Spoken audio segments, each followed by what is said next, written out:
us that's a HIPAA violation or it's a privacy violation. Come on now. Come on, man. Come on, man.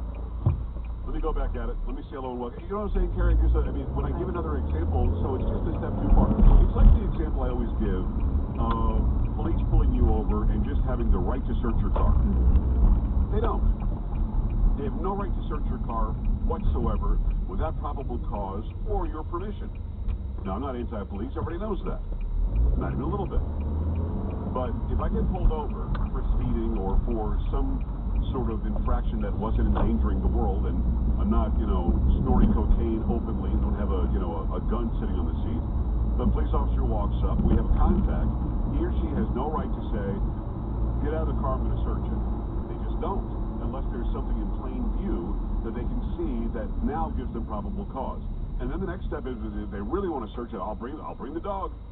I'll bring the dog. If the dog smells something, I'm like, well, you know, bring the dog all you want if you really think that probable cause is going to hold up. Because you're going to find nothing. And when you find nothing, I'm going to think that you set the dog off on purpose, and there might be a legal issue here. So a lady called in and said, what's your problem, man? And Carrie, my answer was, well, several, man. Which one are you talking about today? Which problem are we focused on today? Yeah. and I said, well, what do you mean? Yes, well, one of the things is Carrie. So I don't know what you mean. What do you mean? What's my problem? She said, well, you got nothing to hide. Why don't you let them search it? I said, because I have the right to not have the government search or surveil me without probable cause and a warrant. Right, but why be a jerk about it? Let them search the car, you be on your way. So okay, let's go down the list here.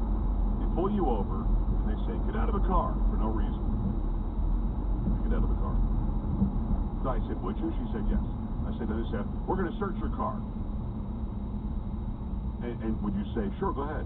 She said, yes, I would. I have nothing to hide. Then they said, we're going to pat you down. She said, well, I mean, if they had to, if they feel safer patting me down, okay. I said, then they tell you to take your clothes off on the side of the road. Well, that's ridiculous. Wait a second. You just gave up all these freedoms and liberties. You just said you got nothing to hide. You can really prove to me you got nothing to hide by taking your clothes off and bending over and showing all your orifices to the world. Now I know you got nothing to hide. And there was silence on the phone call. I said, well, that's ludicrous. Just like the lady who just called. Wow, crazy. Asked me to have my appendix out.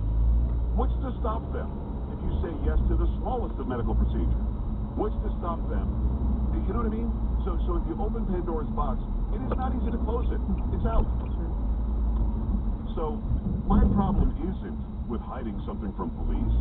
And listen, I put my hands at 10 and 2. I turn the inside light on. I roll my windows down. I